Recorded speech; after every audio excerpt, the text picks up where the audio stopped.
Hi everyone and welcome back.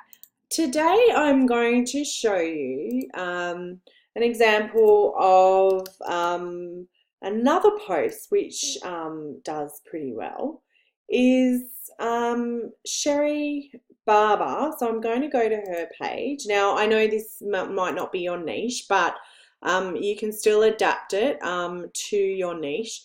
Now just asking people questions of what they like creates engagement on your Facebook page. So, for example, I'm just going to go these ones. So basically just 4 squares. Which bathroom style do you prefer? So it could be which coffee do you prefer? Do you like a hot shower after work? Or, which shower do you like? If you what's your favorite food? So these are great to get engagement. So you noticed below, they do these quite a lot on Sherry Barber's page, before and after. So how do you create these in Canva? So I'm just going to head over to Canva and click on Facebook post and click on elements. So basically what you need is a grid. So with a grid, you actually can have all different types of grids. You could have 50 pictures in here, like all different ones, a big one with little pictures around. But for today's post, I'm just going to show you the simple one of 4 so you understand how it works. So basically you add the grid in Facebook. Then you click on upload. Now, if you've got your own pictures, you can add your own pictures. If you don't, so let's say we're going to do coffee. This is a free picture, so we might have one type of coffee here. We could have another type of coffee here. Another one here. One here.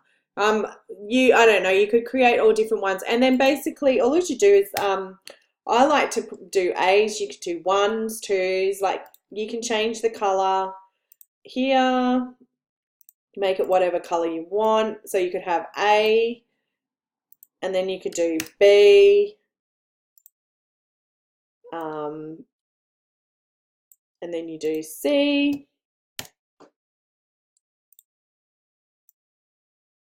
and then you do D.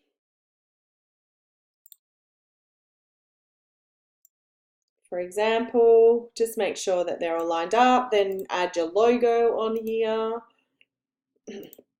I would actually use probably a I'll show you that in a minute, translucent logo. So I'll show you how to do that in a minute. So notice how in the pictures,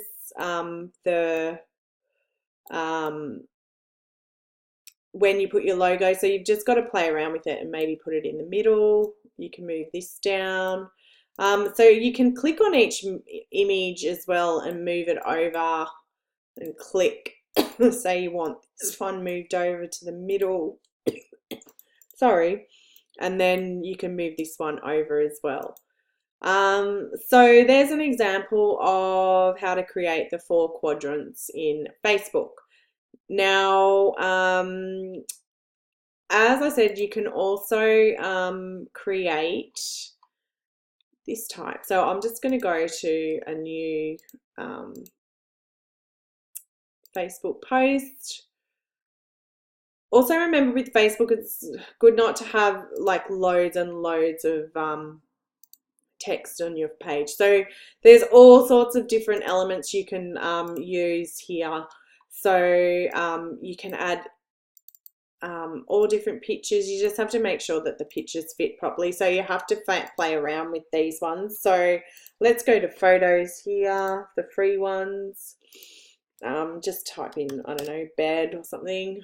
So you can add all different images in here, but you just have to make sure that they all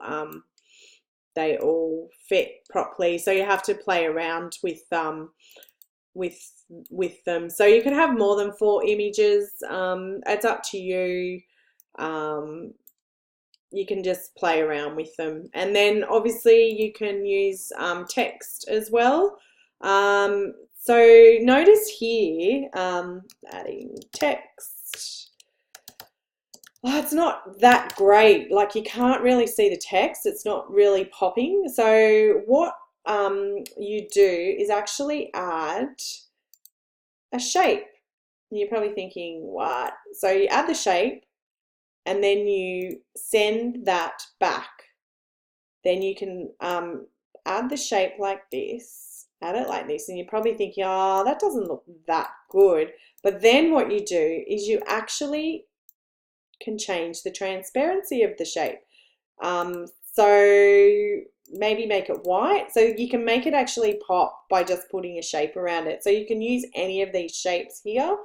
So that's a great way of adding text over images as well. So I hope that helps and look forward to seeing your Facebook content.